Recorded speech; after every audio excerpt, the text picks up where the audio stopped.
যিশু ডাকেন তোমায়, যিশু ডাকেন তোমায়, স্নেহের দুটি হাত বাড়িয়ে বারে বার যিশু ডাকেন তোমায়।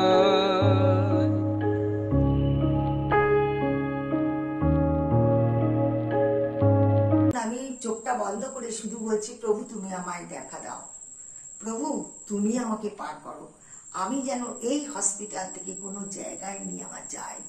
প্রভু গো তুমি দয়া করো। চোখটা বন্ধ করে আমি এক মনে প্রভুকে ডাকছি। ডাক্তাররা নার্সরা ছোটাছুটি করছে আমাকে নিয়ে, তাদের যত রকম ট্রিটমেন্ট তারা করছে, কিন্তু আমার বেবি হচ্ছে না। আমি শুধু এক মনে প্রভুকে ডেকে যাচ্ছি, প্রভু তুমি আমায় দয়া করো, প্রভু তুমি আমায় দয়া করো। বলতে বলতে একটি নার্স চিৎকার করে বলল, বেবি হয়ে যাচ্ছে। কিন্তু তখন আমার বেবি হয়ে গেল। বিশ্বাস করবেন না, ডাক্তাররা গ্লাভস পরেছে, আমাকে অজ্ঞান করার জন্য তারা তৈরি হয়ে গেছে, যা যা নিয়ম কানুন অপারেশন করার জন্য তারা তৈরি হয়ে গেছে। কিন্তু আমার প্রভু যিশু, আমি এত মোটা ছিলাম, আমার বাড়ি থেকে সবাই খুব ভয় পেয়েছিল যে আমার কি হবে। কিন্তু প্রভু যিশু আমার জীবনে ভীষণভাবে কাজ করেছেন।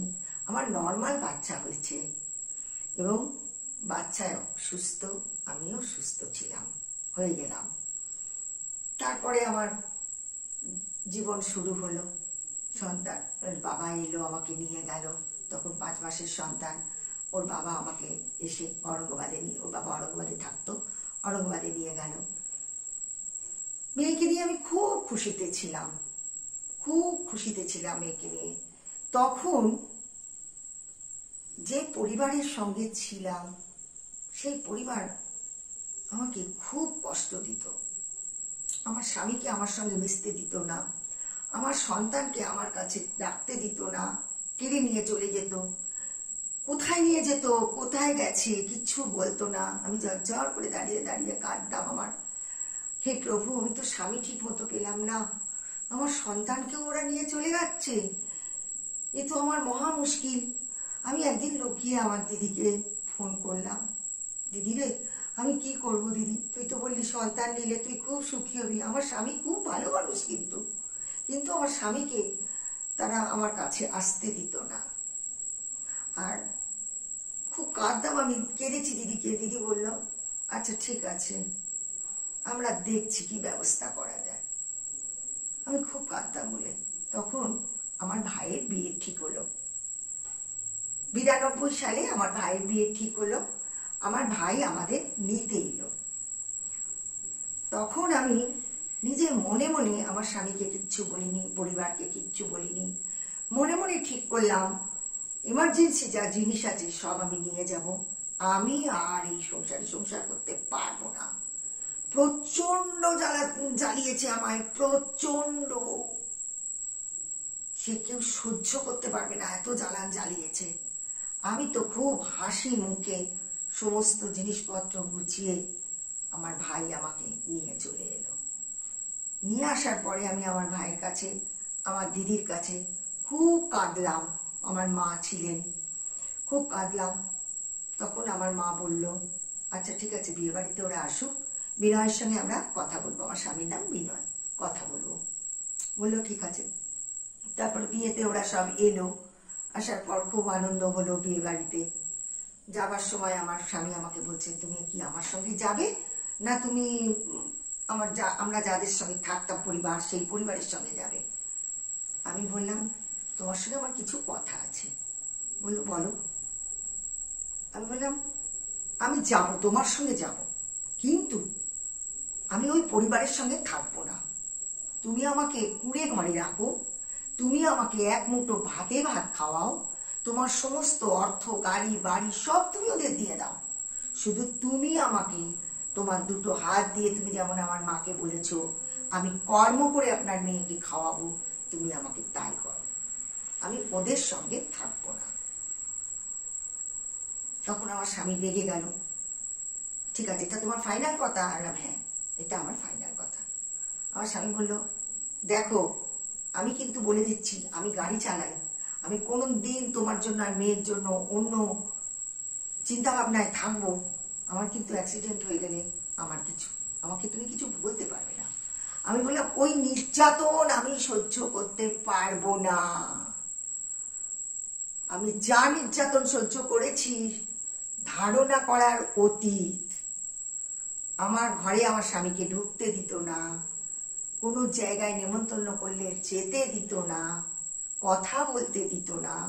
আমি সহ্য করতে পারবো না। আমার স্বামী তো বউ ভাত হয়ে গেল, আমার ভাই চলে গেল সব। তার বাড়ির লোক এসে আমাকে বললো, আমরা তোমার জন্য রয়েছি, তুমি কি যাবে? আমি বললাম, না, আমি তোমার সঙ্গে আর ঘর করতে পারবো না, নমস্কার। আমি আমার ভাই বোনের সামনে বললাম, অনেক নির্যাতন আমাকে করেছো, আমি আর সহ্য করতে পারছি না সহ্য করতে। প্লাস আমার মেয়েটাকে, তার একটা বড় মেয়ে ছিল, আমার মেয়েটাকে মাথায় ধাক্কা মারতো, মাথাটা পেছন দিকে এরকম হেলিয়ে দিত। আমি যদি ছুটে গিয়ে আমার মেয়েকে ধরতাম, আমার কষ্ট হতো যে আমার সন্তানটা কিরম করে, কি অশান্তি হতো। একদিন আমার মেয়েকে এমন ছুঁড়ে দিল, তার নাতনি দেয়ালে গিয়ে লেগে মাথা এই ফুলে গেল। কেঁদে কেঁদে কেঁদে কেঁদে আমি মেয়ে নিয়ে মরে গেছি, আর মেয়ে আমাকে ছাড়বে না। আবার একদিনকে আমি রান্না করছি, আমার স্বামী মিতা বলে চিৎকার করেছে। আমি গেছি, কি হয়েছে দেখছি, মেয়ে হাত পা বেঁকে শক্ত হয়ে গেছে, মেয়ের মুখ দিয়ে গেঁজলা বেরোচ্ছে। আমি বললাম, যা, আমার মেয়েটা বোধহয় শেষ হয়ে গেল। আমি জানি না আমরা কি করেছে আমার মেয়েকে, ও আমাকে কিছুতেই কোলে দেবে না। আমি ঝাঁটকা মেরে আমার সন্তানকে কোলে নিয়েছি। নিয়ে আমি শুনেছি মারাঠিরা বলেছে, মাথা যদি নিচের দিকে করে হ্যাঁচকা দেওয়া যায় তবে তার মুখ দিয়ে গেঁজলা বেরোলে প্রাণ ফিরে আসে। আমি কি করেছি, ওখানে একটা বিরাট বড় ড্রাম ছিল ভর্তি জল, আমি মেয়েকে তার ভেতরে ঢোকাচ্ছি আর ওঠাচ্ছি আর ঝাঁকি দিচ্ছি। আর আমি সমানে ঈশ্বরকে বলছি, ঈশ্বর, আমার এত কষ্টের সন্তান, ঈশ্বর তুমি ফিরিয়ে দাও, ফিরিয়ে দাও বলছি। আর মুখ দিয়ে আমার সন্তানের গেঁজলা বেরোলো, বেরিয়ে আর আমার সন্তান তখন করে কেঁদে উঠে আমাকে জড়িয়ে ধরলো। সেই যে আমাকে জড়িয়ে ধরলো, সমানে ও সবাইকে আপ আপ আপ আপ করে যাচ্ছে, আর কারোর কাছে যেতে চাইছে না আমার মেয়ে। আমার তখন এত কষ্ট হলো প্রাণে। আমি মনে মনে ভাবলাম, তোমাদের কাছ থেকে কোনো রকম ছুতোতে আমি বেরোতে পারলে আমি আর এখানে আসবো না। আমি জানি, এবার আমি বুঝতে পেরেছি তোমরা আমাকে নির্যাতন করেছো, এবার আমার মেয়ের পেছনে করছো যাতে আমি সন্তানটা হারিয়ে ফেলি। প্রচুর আমার স্বামীর অর্থ, তো তোমরা অর্থটা নেওয়ার জন্য এরম করছো। আমি কিচ্ছু বলিনি, মুখ বন্ধ করে শুধু মেয়েকে গান দিয়ে দিয়ে রাখতাম। তারপর আমার ভাইয়ের বিয়ে হলো, ভাইয়ের বিয়েতে সবাই এলাম। বললাম না যে আমাকে বললো তুমি চলো, আমি বললাম না, আমি যাবো না।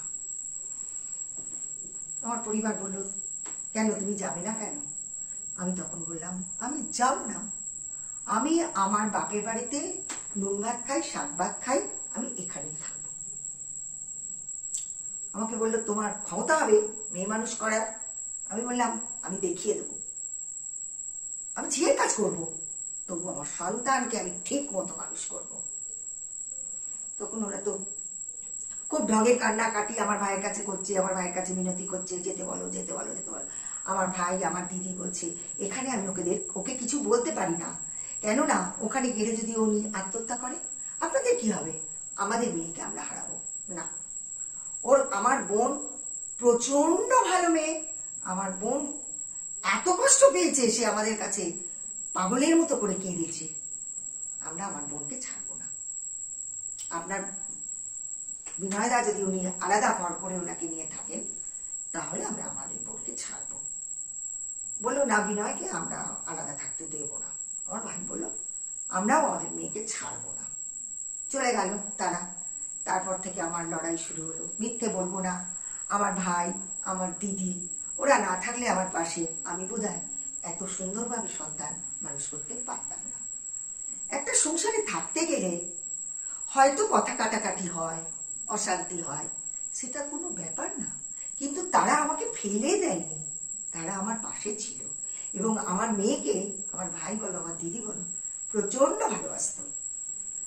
কিন্তু আমার ভাইয়েরও ছেলে মেয়ে হলো, ও তো এমন ছাপোষা মানুষ, ও তো আহামরি কিছু করতে পারলো না।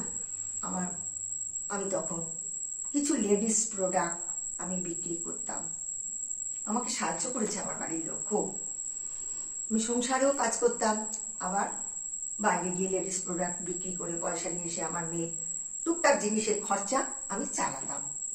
ভাই বোনও চালাতো, কিন্তু আমি করতাম।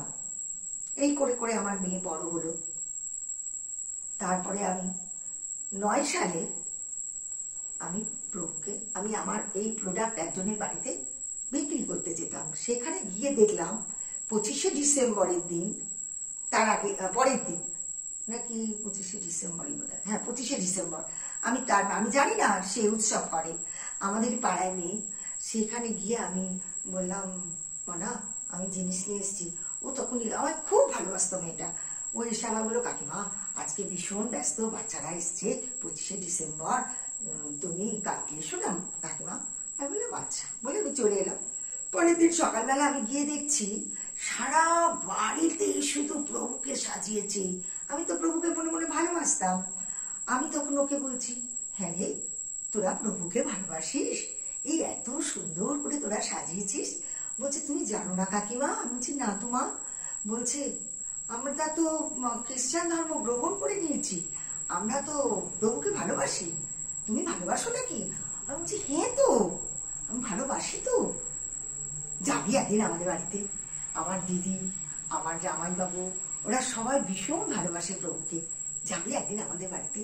বলছে, আমরা কালকেই যাবো, চলো প্রচারক নিয়ে আমরা তোমার দিদির বাড়িতে যাই। আমি বললাম ঠিক আছে। আমি বাড়িতে এলাম, মানে ভাইয়ের কাছে না, দিদির কাছে এলাম। এসে দিদিকে বললাম, দিদি এই ঘটনা। দিদি বলল, ঠিক আছে, আসুন ওনারা কালকে। এবারে পরের দিনকে এক প্রচারক আর আমার ওই মেয়ে ওদের নিয়ে গেল। ওরা গিয়ে এমন ওখানে প্রার্থনা করলো। আমার দিদির ছেলে খুব টেনশনে কষ্ট পেত যে আমি এত লেখাপড়া শিখেছি, আমি বাবা মাকে ঠিক মতন চালাতে পারছি না, রোজগার করতে পারছি না, এত উচ্চ শিক্ষিত আমি, কিন্তু আমি কোনো একটা ভালো চাকরি পাচ্ছি না, কোনো চাকরি পরীক্ষা দিচ্ছি অথচ আমার নাম উঠছে না। ওর খালি আমি মরে যাব, খালি এরকম করতো, আমি বাঁচবো না, আমি কোথাও চলে যাব, এরকম করতো। সেই জন্য আমি আরো বেশি ওকে নিয়ে গেছিলাম ওনাকে। ওখানে গিয়ে ওরা এমন প্রার্থনা করলো, আমার ছেলে বলছে, এদের কেন নিয়ে এসছো? আমি বললাম, তুমি একটু এসো না বাবা। আমার দিদির ছেলে আমায় মা বলে, না তুমি একটু এসো না বাবা। ও গেল, গিয়ে চেয়ারে বসে ওদের সঙ্গে ওরা প্রার্থনা করছে। তখন আমার ছেলে দেখছে ঘরের মধ্যে ধোঁয়া, আর ও শক্ত হয়ে চেয়ারে বসে পড়েছে, আর উঠতে পারছে না। প্রভু ওকে এমন ভাবে সেই মুহূর্তে কাজ করলেন। তারপরে ও বলল, ওরা যখন চলে যাচ্ছে, ও তখন বলল, পান্ডাদি আমি তোমার সঙ্গে একটু তোমার গৃহে যাব। বললো, হ্যাঁ চল। যেতে সেখানে ও ঘেমে চান হয়ে গেছে, হাত পা থরথর করে কাঁপছে। তখন ও বলছে, পান্ডাদি আমার গলা শুকিয়ে গেছে, আমাকে একটু চা খাওয়াবে? বলছে, এক্ষুনি। ওরা চা খাইয়েছে। ওরা বুঝেছে যে ওকে প্রভু অ্যাট্রাকশন করে নিয়েছে। তারপর বাড়িতে এসে আমাদের বলছে, আমার কিরকম শরীরটা করছিল মা, পর্ণাদি দেখো আমাকে বাইবেল দিল। পর্ণাদি আমার বাইবেল হাতে ধরিয়ে দিল। ও তখন ওপরে গিয়ে বাইবেল পড়ছে। আমি শুধু মনে মনে আমি ঈশ্বরকে ডাকতাম, বলতাম, ঈশ্বর আমি কি এত পাপী? আমার স্বামী কি কোনোদিন আমার কষ্ট বুঝবে না? ঈশ্বর আমি এত পাপী ঈশ্বর বলে আমি খুব কাঁদতাম। উমা হঠাৎ করে আমার মেয়ে স্কুল ব্যাডার পাশ করলো, দারুণ রেজাল্ট করলো, উচ্চ মাধ্যমিক পরীক্ষায় আরো ভালো রেজাল্ট করলো। আমি তাকে আমাদের ক্যালকাটার মধ্যে এই অনার্সের বিখ্যাত কলেজ কটেজ চার্চ কলেজে আমি আমার মেয়েকে ভর্তি করলাম। কি খুশি আমার ভাই বোন, আমার ভগ্নিপতি গিয়ে দাঁড়িয়ে সেখানে আমার মেয়েকে ভর্তি করলো, খুব আনন্দ হলো। তারপর যাই হোক, আমার মেয়ে ওখানে পড়াশোনা করতো। হঠাৎ করে ফার্স্ট ইয়ার পরীক্ষা দিয়েছে, সেকেন্ড ইয়ার পরীক্ষা যখন দিয়েছে, ওখানে অনার্স কাট হয়ে গেলে আর পড়া যায় না। আমার মেয়ে আমাকে ফোন করে বলছে, হাওয়া হাওয়া করে কাঁদছে, আর বলছে, ও মা গো, আমার না অনার্স কাটা গেছে। আমি তো কি কান্না কেঁদে, আর আমি আমাদের বড় চার্চ আছে যেখানে, সেইখানে চার্চের দরজা বন্ধ, দরজার বাইরে বসে আমি হাওয়া করে কাঁদছি। হে প্রভু, আমার কর্ণে যেন আমি শুনি আমার মেয়ে স্কটিশ চার্চ কলেজ তার বাতিল না হয় প্রভু। তখন ঘন্টাখানেক বসে ওখানে বসে বসে কাঁদছি। হঠাৎ করে আমার মেয়ে আবার ফোন করেছে, মা গো, আমার যায়নি মা অনার্স কাটার যায়নি মা, জানি না মা, ভুলভাল দেখা হয়েছিল মা, আমার অনার্স কাটা যায়নি। আমি তখন ওইখানে চার্চে, তুমি বসো মা চার্চে, আমি যাচ্ছি। আমি চার্চে ওইখানেই দরজা বন্ধ অবস্থায় বসে মাথা ঠুকছি আর বলছি, প্রভু তোমার ধন্যবাদ, প্রভু তোমার ধন্যবাদ বলে আমি কাঁদছি। তারপরে আমার মেয়ে এলো, মেয়ে ওখানে প্রার্থনা করলো, করার পর আমরা বাড়ি এলাম। বাড়ি আসার পরে কিছুদিন পরে আমি একদিন সকালে বসে বসে আমি প্রে করছি, আর আমার যে মেয়ের জন্য আমি প্রভুকে এত বিশ্বাস করলাম, সেই মেয়ে আমাকে একদিন বললো, আচ্ছা কাকিমা, তুমি কি কাকুর জন্য একটু প্রার্থনা করতে পারো না? একটু প্রার্থনা করে দেখো না কাকিমা, কাকু আসে কিনা। বিশ্বাস করুন, আমি ঠিক 1 সপ্তাহ আমার স্বামীর জন্য প্রার্থনা করেছি। হে ঈশ্বর, তুমি তো আমাকে এত সুন্দর মেয়ে দিলে, আমার মেয়ে এত সুন্দর পাশ করলো, এত ভালো কলেজে ভর্তি হলো। আমি তো 2টো কলেজ ছাড়া 3টে কলেজে ফর্ম তুলতে পারিনি। ওই একটা কলেজে ফর্ম তুলেছি, দুটো কলেজে ফর্ম তুলেছিলাম, দুটোতেই নাম উঠেছে একদম ফার্স্ট লিস্টে। যাই হোক, তখন আমার খুব আনন্দ। আমি আমার স্বামীর জন্য 1 সপ্তাহ প্রার্থনা করলাম। 1 সপ্তাহ প্রার্থনা করার পরে আমার ভাসুর ফোন করলো আমার দিদিকে, বলল, একটা দারুণ সুখবর আছে। তখন আমার দিদি বলছে, দিদির সঙ্গে সঙ্গে ক্যাচ করে নিয়েছে, দিদির সঙ্গে সঙ্গে বলছে, সুখবরটা কি, বিনয় এসছে? বলছে, হ্যাঁ, আপনারা একটু আসুন, আমার শ্বশুর বাড়ি রানাঘাট। তার আগে একটু বলে নি, আমার দিদি আর আমার জামাইবাবু, দিদির ছোট ছেলে, আমার মেয়ে, আমি সবাইকে নিয়ে দিদি রানাঘাটে এক ভাসুর থাকতো, তার বাড়িতে গেছিল। হঠাৎ দিদি আমাকে বলল, আমি তোর শ্বশুর বাড়ির খোঁজ করব, এখানে কোথায় তোর ভাসুর থাকে বলে। আমার দিদি, ওরা তো সবাই বলছে আজকে বিশাল এখানে গন্ডগোল হয়েছে রানাঘাটের ওপারে। পূব পাড়ায় থাকতো আমার দিদির ভাসুর, আর আমরা থাকতাম পেছন দিকটায়, রেল লাইনের পেছন দিকটায়। আমার দিদির ভাসুরের ছেলেরা বলছে, কাকিমা তুমি যেও না কাকিমা, এখানে বিশাল গুলি বোমা চলছে। আমার দিদি বলল, গুলি চলুক, বোমা চলুক, যা খুশি হোক, আমি যাবই যাব, তুই আমাকে দেখিয়ে দে রাস্তাটা কোন দিক দিয়ে যেতে হয়, দয়ালনগর। আমার শ্বশুরের নাম হচ্ছে হীরালাল দাস। বললো, আমরা হীরালাল দাস আর দয়ালনগর যাবো, ওখানে স্কুলটার নাম আমি ভুলে যাচ্ছি। যাই হোক, রানাঘাটে একটা বিরাট স্কুল আছে আমার শ্বশুর বাড়ির সামনে, সেই নাসরা স্কুল। সেখানে গেলাম, দিদি তো ওরা রিক্সায় তুলে দিল, আমরা গেলাম। গিয়ে রিক্সায় উঠতেই বলছে, কাদের বাড়ি যাবেন? যে বাড়ির ছেলে বাইরে থাকে, খুব ভালো ছেলে ছিল জানেন, সে এখন আর এখানে আসে না, আমার স্বামীর নাম বলছে, খুব ভালো ছেলে, রিক্সায় উঠতো, আমাদের কারি কারি টাকা হাতে ধরে দিত, এত দয়া তার ভেতরে। যাই হোক, আমরা তো ভাসুরের বাড়ি গেলাম। যেতেই ওরা তো আমার ছবি দেখে চিনতে পারলো যে আমি তার মেজ ভাইয়ের বউ। তখন তারা আমাকে ভেতরে নিয়ে গেল, খুব আপ্যায়ন করলো। আমার দিদি সেখানে তাদের সঙ্গে সব রকম কথা বললো, আমার ভাসুরকে বললো আমরা এসছি, যদি কোনোদিন তারা আসে তাহলে খোঁজ আমাদের দেবে। আমার ভাসুর খুব ভালো মানুষ। তারা বললো অবশ্যই দেব। আমি খুব কাঁদছিলাম। বললো, তুমি এত ভালো মেয়ে, তুমি জয়ী হবেই। তারপরে আমরা বাড়ি চলে এলাম, কিন্তু ওদের সঙ্গে আমাদের খুব লিঙ্ক ছিল, ওরা প্রায় ফোন করতো আমাদের সঙ্গে, আর আমায় কথা দিয়েছিল, তোমার মেয়ে, আমার দিদি বলছিল আমার মেয়ে কি অনাথ হবে? বললো, কখনো না, আমরা রয়েছি, ও যদি নাও আসে, মেয়েটা তো আমাদের, আমরা কখনো ওকে অনাথ রাখবো না। যাই হোক, এইভাবে চলতে লাগলো। হঠাৎ করে আমার স্বামী আসানসোলে এসে, আসানসোল থেকে আমার শ্বশুরবাড়ি রানাঘাটে এসেছে। রাত তখন 2-2:30। হই হই পড়ছে, বাড়িতে ডাকাত পড়েছে, ডাকাত পড়েছে। তখন কে কে সব লাঠি সোটা নিয়ে আমার শ্বশুরবাড়ির সব বেরিয়েছে। বলছে, আমাকে চিনতে পারছো না দাদা? আমি কলাই, আমার বাড়ির নাম কলাই আমার স্বামীর, আমি কলাই। তখন তাড়াতাড়ি করে টুপিটাকে খুলেছে, চিনতে পেরেছে আমার ভাসুর। আমার ভাসুর জড়িয়ে ধরেছে, ভেতরে টেনে নিয়ে এসেছে, জড়িয়ে ধরেছে। তখন বলছে, কিরে তোর, ইচ্ছা করে আমার ভাসুর বলেছে, তোর মেয়ে বউ কোথায়? তখন বলছে, তুমি কি করে জানলে আমার মেয়ে হয়েছে, আমার বউ আছে? তুমি কি করে জানলে? না, বউ আছে জানতো, মেয়ে হয়েছে তুমি কি করে জানলে? বলছে, তুই মেয়ে বউয়ের খোঁজ জানিস না? বলছে, না রে দাদা, আমি মেয়ে বউয়ের খোঁজ জানি না রে দাদা। বলছে, আমি জানি। বলছে, কোথায় দাদা তুই বল। বলছে, আমি দাদা জানিস, আগের দিন এসেছিলাম, আমি বুঝতে পারিনি কোন জায়গাটা আমার শ্বশুর বাড়ি।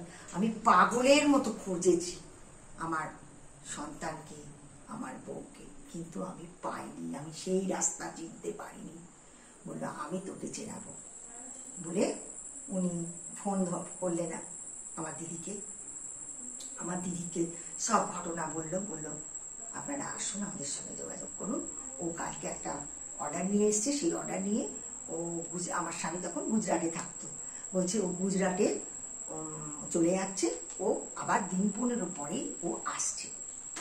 ঠিক আছে, আমরা শ্বশুরবাড়ি গেলাম। আমার ভাসুর বললো, আমি তোমায় বলেছিলাম তুমি জয়ী হবে, দেখো তোমার কষ্টের ফল তুমি পাচ্ছ। তারপরে যাই হোক, আমার স্বামী এলো, আমার স্বামীকে আমাদের বাড়িতে আমার চা ভাসুর নিয়ে এলো। সে তো আমার ভাই, আমার মা, আমার দিদি, জামাইবাবু সবাই খুব খুশি। আমার দিদি আমার মেয়েকে বলেছিল যে তুমি আমার মেয়ের মনে খুব দুঃখ ছিল, মা দেখো পাশের ঘরে দুটো দিদি কি সুন্দর বাবার গলা জড়িয়ে হাঁটে, দেখো মা, আমি পেলাম না মা, আমি খুব ওর আড়ালে কাঁদতাম। আমার জামাইবাবু বলতো, তুই আমার গলা জড়িয়ে ধরে হাঁটবি, আমি তোর বাবা। সত্যি আমার ভাই, আমার জামাইবাবু প্রচন্ড আমার মেয়েকে ভালোবাসতো, প্রচন্ড, নিজের সন্তানের মতো। জ্বর হলে আমার জামাইবাবু মাথা ধুইয়ে দিত, আমার ভাই সারা রাত মাথার কাছে জেগে বসে থাকতো, পেতে স্নেহ তারা দিয়েছে। তারপরে যখন আমার স্বামী এলো, আমার মেয়ে সন্তান বলেই আমার দিদি কথা আমার মেয়ে খুব শুনতো। আর আমার দিদি খালি বুঝিয়েছিল, বাবা তুমি রাগ করো না, তুমি মেনে নাও। এই করে করে আমার মেয়ে তো বাপের উপরে খুবই অসন্তুষ্ট, তবু সে আমার মুখের দিকে তাকিয়ে বাবার সঙ্গে কথা বলল। আমার মেয়ের তখন একটি ছেলের সঙ্গে ভাব হয়েছিল।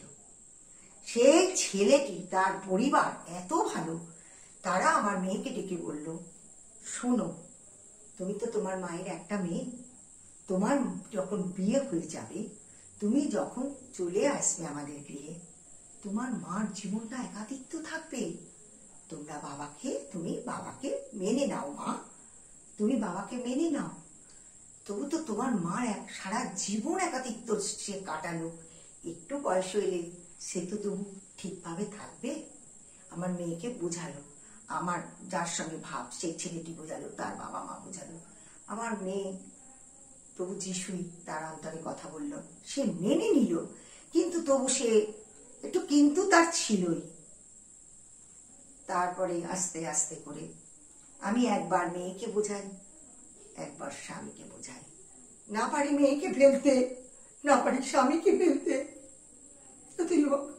বাঙালি পরিবারের তো আমি মেয়ে, আমি স্বামীকেও ফেলতে পারছি না। আমার স্বামী আমার থেকে ক্ষমা চাইছে, আমি স্বামীকেও ফেলতে পারছি না।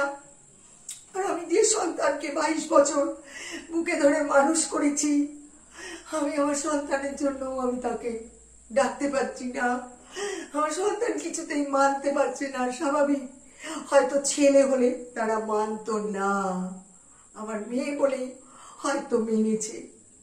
আমি প্রভু যিশুর কাছে খুব কাঁদতাম, খুব কাঁদতাম। এইভাবে আমার জীবন যাচ্ছিল। আর আমার স্বামী যখন ফিরে এলো, কিছুতেই তো সে প্রভু যিশুর বই পড়তে দেবে না, প্রার্থনা করতে দেবে না। আমার মেয়ে রেগে যেত, মা কেন তোমাকে করে এরকম, কেন প্রার্থনা করতে দেয় না। আমি কিন্তু মাথা গরম হয়ে যায় আমার। আমি মেয়েকে আদর করে বলতাম, বাবা একটু সহ্য কর না বাবা, সব ঠিক হয়ে যাবে বাবা, আমার সোনা মা। আমার কাছে তোমার কাছে কে আগে, আমি না বাবা? বাবা বলতো না, মনের ঘেন নেয়, আমি না বিনয় দাস, কে তোমার কাছে? আমি বলতাম, আমার কাছে তুমি, আমার কাছে আগে বাবা, তুমি আমার কাছে আগে। তুমি যদি না মানতে, আমি তো মানতে তাকে পারবো না বাবা। 22টা বছর সাত তুমি আমায় দিয়েছো বুকের মধ্যে করে, আমি কিছুতেই ভুলবো না সেই কথা। তারপরে এমনি করে যেতে থাকলো। একটু একটু বাবার সঙ্গে কথা বলতো। বাবা আসতো যখন, বাবা তো গুজরাটে থাকতেন, 2 মাস অন্তর অন্তর যখন আসতো, একটু একটু করে কথা বলতো। আমি আমার স্বামীকে বলতাম, মনটা ও কিন্তু তোমায় দেবে না, তোমায় কিন্তু ওর মনটা কেড়ে নিতে হবে, তাহলেই জানবো যে তুমি আমার সন্তানকে ভালোবাসো। তোমাকে কিন্তু ওর মন কাটতে হবে। ও কথায় নাথায় ওর অভিমান, ওর রাগ সবকিছু তোমার সহ্য করতে হবে। আমি আমার স্বামীকে আলাদা বোঝাতাম, সন্তানকে আলাদা বোঝাতাম। এরকম করে আমার দিন যাচ্ছিল। এবারে আমি বাইবেল পড়লে সেই প্রচন্ড রেগে যেত। 13 সালে হঠাৎ করে, আমি 13 সালে আমার মেয়ে ফাইনাল পরীক্ষা দেবে বিয়ে, আমি 13 সালে বিভৎসভাবে পুড়ে গেছি। এমন পুড়েছি যে আমি পেছন ফিরে দাঁড়িয়ে, আমি একবার চা খেয়েছি মেয়ে আর আমি। আর আমার মেয়ে ফাইনাল পরীক্ষা বলে আমার মেয়ে সারা রাত জেগে পড়ে। আমার মেয়ে বললো, মা আমাকে এখন ডেকো না, আমি পরে, তুমি একটু চাউমিন করো, আমি পরে খাবো মা, বলে আমার মেয়ে একটু শুয়েছে। হঠাৎ করে আমি ভাবছি আমি আরেকটু চা খাই বলে চাউমিন করেছি। আমার মস্ত বড় কুকুর ছিল, তাকে দুধ রুটি খাইয়েছি। আর পেছন ফিরে দাঁড়িয়ে আবার আমি চা করবো বলে আমি আগুন জ্বালিয়েছি। হঠাৎ করে কিভাবে আমার আঁচলটা, আমার কাপড়টা আগুন দাও দাও করে জ্বলছে। আমি তখন ভাবছি আমার তো হাতে জল আছে, আমি তো জলটা ঢালবো আর আগুনটা নিভে যাবে। কিন্তু জল আমি ঢালছি না, শুধু দরজার, আমার মেয়ে যে ঘরে শুয়ে আছে, আর আমার রান্নাঘরের সামনে থেকে আমি মেয়েকে বলছি, ওমানি, হাতে তখনও জল আমার, ওমানি মানি রে, ওমানি, এরকম বলছি। আমার মেয়ে হঠাৎ করে তাকিয়ে দেখছি দাউ দাউ করে আমার মাথা অব্দি জ্বলছে। আমার মেয়ে তখন বলছে, কে কোথায় আছো, বাঁচাও বাঁচাও, চিৎকার করছে। তখন আমার ভাইপো ওপর থেকে নেমে এসেছে। আমি তখন একতলায় থাকতাম, ভাইপো ওপর থেকে নেমে এসেছে। আমার পাড়া প্রতিবেশী সব ছুটে এসে হুড় করে আমার জল ঢালছে। তখন আমার অলরেডি এতখানি গর্ত হয়ে গেছে। আমার মেয়ে তো পাগলের মতো কাঁদতে কাঁদতে হসপিটালে, আমার ওখানটা হসপিটাল আছে, নিয়ে গেছে। তারা আমাকে টিটেনাস দিয়েছে, কিছু বলছে আমরা বার্ন পেশেন্ট আমরা না করি না। তারা আমাকে ওয়াশ টোয়াশ করে ওষুধ টষুধ লাগিয়ে আমায় ছেড়ে দিল। আমার দিদির বাড়িতে আমাকে নিয়ে এলো। আমি আসতে আমি তো বিভৎস, এইরকম বড় বড় আমার সাথে 3-4টি পাখা চালিয়ে দিয়েছে, তা আমার জ্বলুনি কমছে না, বড় বড় ফোসকা হয়ে গেছে পেছনে। তখন ওই যে মেয়েটি আমাকে প্রভুর কথা বলেছে, ও এসে দেখতে এসে বলছে, আমার এসি আছে, আমি কাকিমাকে নিয়ে যাব বলে ওর বাড়িতে আমাকে নিয়ে গেল। আজ সামনেই বাড়ি, সেখানেই শুয়েছিলাম সারা রাত।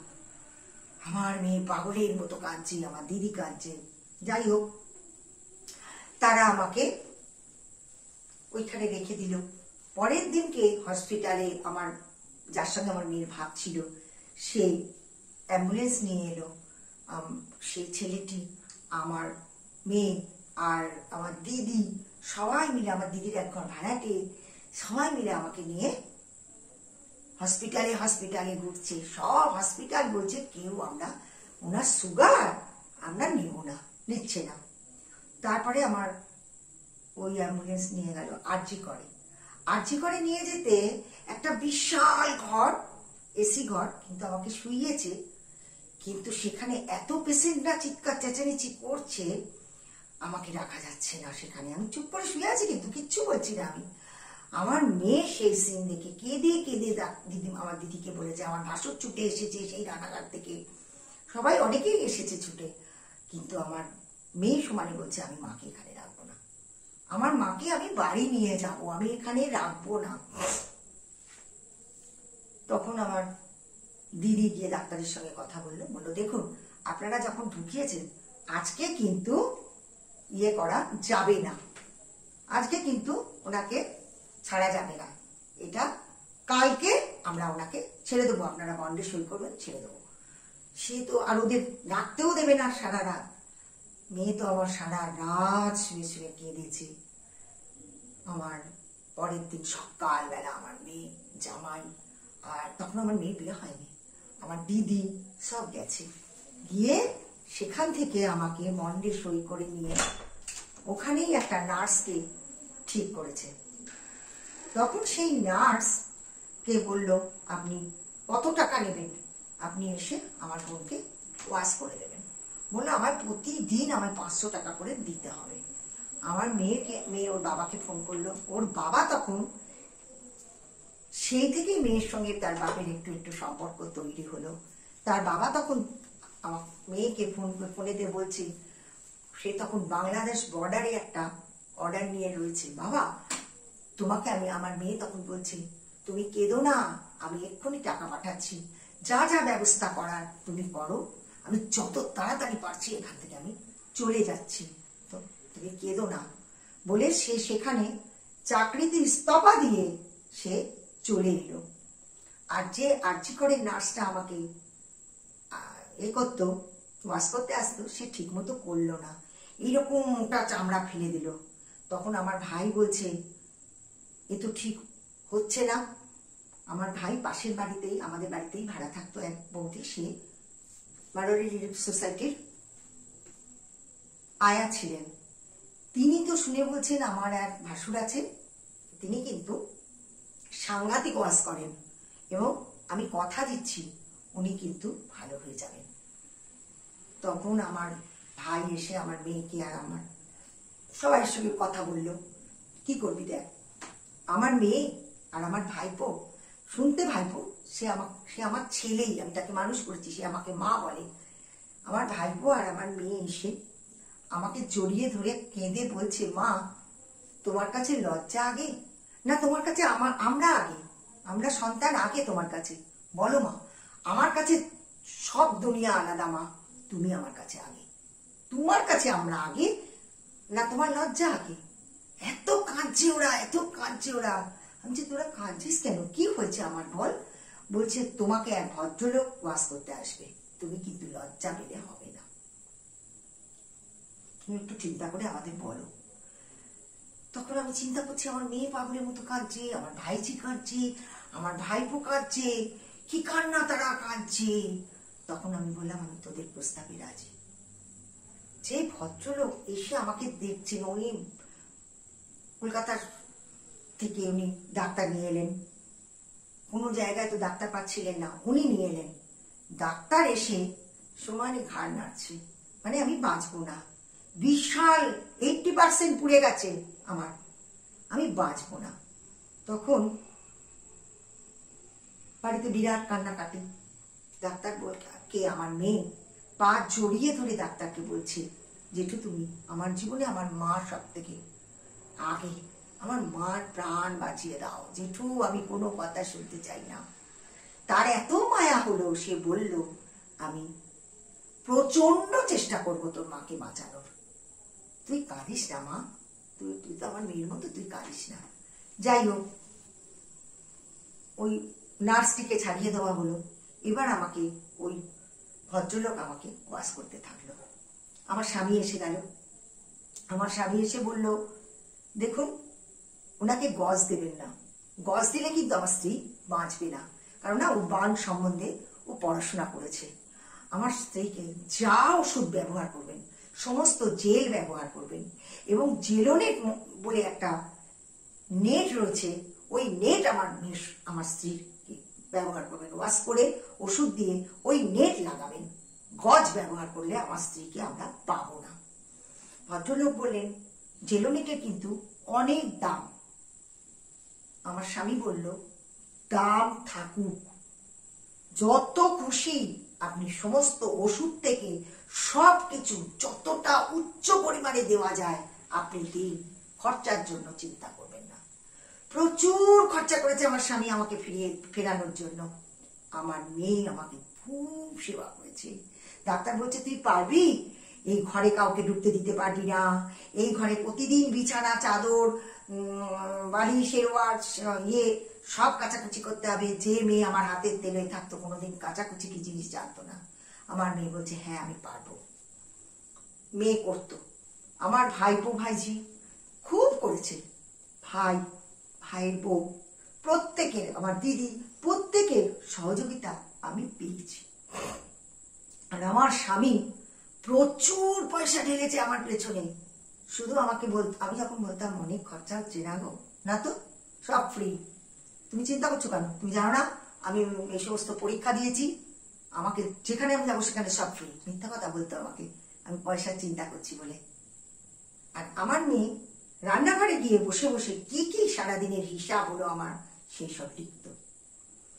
তারপরে যাই হোক, যিনি আমায় ওয়াশ করলেন অদ্ভুত মানুষ। একটা সময় আসতেন 4টে পর্যন্ত আমাকে ওয়াশ করতেন, আর আমি চিৎকার করে কাঁদতাম, মরে গেলাম। আর মাথার কাছে আমার মেয়ে বসে, আমার ভাইপো বসে, ভাইজি বসে, তারাও হাউ হাউ করে আমার সঙ্গে কাঁদতো। আমার স্বামী আমার পায়ের কাছে বসে থাকতো আর আমার পায়ে হাত বোলাতো, চুপ করো মিতা, আমি তোমার কান্না শুনতে পাচ্ছি না মিতা। আমি চিৎকার করে কাঁদতাম। আর যিনি ওয়াশ করতেন তিনি মাথায় হাত দিয়ে বসে পড়তেন। তিনি চামড়াগুলোকে যখন ছিঁড়তেন আমার গল গল করে রক্তে ভেসে যেত। আমার স্বামী বলল ওকে কিন্তু সাধারণ জলে ওকে ওয়াশ করবেন না, ওকে কি বলে স্যালাইন ওয়াটার দিয়ে ওকে পরিষ্কার করুন। সে আমার জন্য প্রচুর করেছে, লিখতে বলবো না। সেই ওয়াশ হতো আমার। যখন ওয়াশ করতো আমাকে ইঞ্জেকশন দিল, আমি অচৈতন্য হয়ে গেলাম। রাত্রি 9টা 9:30 আগে আমার জ্ঞান ফিরতো না। তারপরে আমাকে একটা ইঞ্জেকশন দিতে আসতেন উনি, সেইটা মার্সেলে নয় শিরার মধ্যে দিতে হবে। সেই ইঞ্জেকশনটা 2500 টাকা দাম। প্রত্যেক দিন আমাকে দিতে আসতেন উনি রাত্রি 10, 9:30, 10টার সময়। ইঞ্জেকশনটা শিরার মধ্যে দিতে হতো। একদিন ওনার স্ত্রী আমাকে দেখতে এসেছিলেন, আর উনি আমাকে ইঞ্জেকশনটা দিয়েছিলেন। দিতে এলেন, কোনো মতেই আমার দুটো হাতে শিরা পাচ্ছেন না, কোনো মতেই। উনি ঘরের মধ্যে পায়চারি করছেন, কি করব। তখন ডাক্তারকে ফোন করলো। ডাক্তার বললো ডাক্তারবাবু আপনি তো বলেছেন যে শিরার মধ্যে দিতে, কিন্তু ওরা কোনো জায়গায় শিরা পাচ্ছি না। বলছে পায়ে কোনো জায়গায় শিরা পাচ্ছি না। ডাক্তার চিন্তায় পড়ে গেল।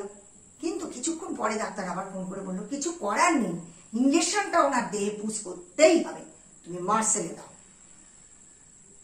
যেই আমার মার্সেলে ইঞ্জেকশনটা দিয়েছে, মার্সেলটা তো ফুলেই গেল, সঙ্গে সঙ্গে আমি অজ্ঞান হয়ে গেছি।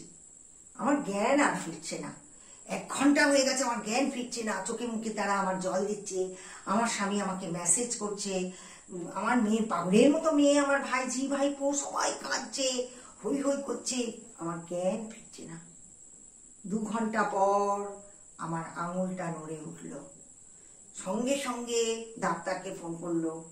ডাক্তার বলল ওনাকে ঠান্ডা দিন, ওনার মাথায় ঠান্ডা দিন, পায়ে দিন, হাতে দিন, ওনাকে ঠান্ডা দিন।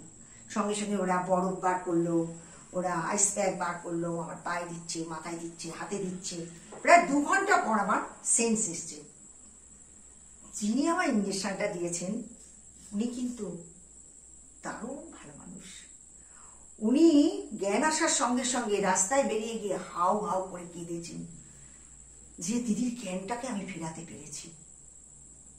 আর আমার মেয়ে সে মাথার কাছে সমানে প্রভু যিশুকে ডেকেছে আর বলেছে প্রভু তুমি আমার মাকে সুস্থ করে দাও বলে। আমার মেয়ে ভীষণ প্রার্থনা করতো, মাথার কাছে বসে বসে কাঁদতো। আমার দিদি বলতো মনু তুমি যে এত কাঁদো, প্রভু যিশুর থেকে তুমি কি কষ্ট পেয়েছো? প্রভু যিশুকে সারা দেহটা পেরেকে পরিপূর্ণ করে দিয়েছিল, তবু তিনি চোখের জল ফেলেননি। তুমি প্রভুকে ডাকো। আমি বলছি দিদি রে, যখন ওয়াশ করে না জ্বলে যায় দিদি, 2-3টে ফ্যান আমার কোমরে চালিয়ে দেয়, জ্বালা সহ্য করতে পারি না। করো, প্রভুর মুখ চিন্তা করো, প্রভুকে তোমার কষ্ট জানাও, আমার দিদি সব সময় বলতো। আর আমি প্রভুকে বলতাম, প্রভু এই জ্বালার হাত থেকে তুমি আমায় রক্ষা করো, প্রভু গো, প্রভু তুমি আমায় রক্ষা করো। আর আমার দিদি বলল, তুমি গীত সঙ্গীত 91 প্রার্থনা করো, পড়ো। আমার ভাইজি রোজ সন্ধে হলে গীত সঙ্গীত আমার মাথার কাছে বসতো, পড়াতো আমাকে। আর আমার মেয়ে সব দামি দামি ওষুধ ডাক্তার দিয়েছিল, ওষুধগুলো যখন আমাকে খাওয়াতো, আমার মেয়ে মুখটা ধরে বলতো, মা বমি করো না, মা বমি করো না, একটা ওষুধের অনেক দাম, মা গো একটা ওষুধের অনেক দাম, এই ওষুধ চলে গেলে আর একটা তোমার দিতে হবে, মা তুমি খেয়ে নাও, মা তুমি খেয়ে নাও। আমি আমার মেয়ের দিকে তাকিয়ে অসারে বমি করে দিতাম, হাওয়াও করে আমার মেয়ে কাঁদতো। ওর বাবা বলতো, কাঁদিস না, আবার দে মাকে 4 টাকা, তোর মার প্রাণ চাইলাম। যাই হোক, এইভাবেই আমার দিন চলল। 15 দিন পর যখন ডাক্তার এলো, এসে আমার মেয়েকে জড়িয়ে ধরে বলছে, এই যাত্রায় মনে হয় তোর মা বেঁচে যাবে, দারুণ নার্সিং হচ্ছে। আমার মেয়ে ঘরে কাউকে ঢুকতে দিত না, দারুণ নার্সিং হচ্ছে রে মা, আর গড তোকে আশীর্বাদ করছে, তুই এত তোর মাকে করছিস, গড আশীর্বাদ করছে তোকে। এইভাবে আমার চললো। 6 মাস আমাকে উপুর করে ফেলে রেখে দিয়েছিল, আমাকে বাস করতে আসতো।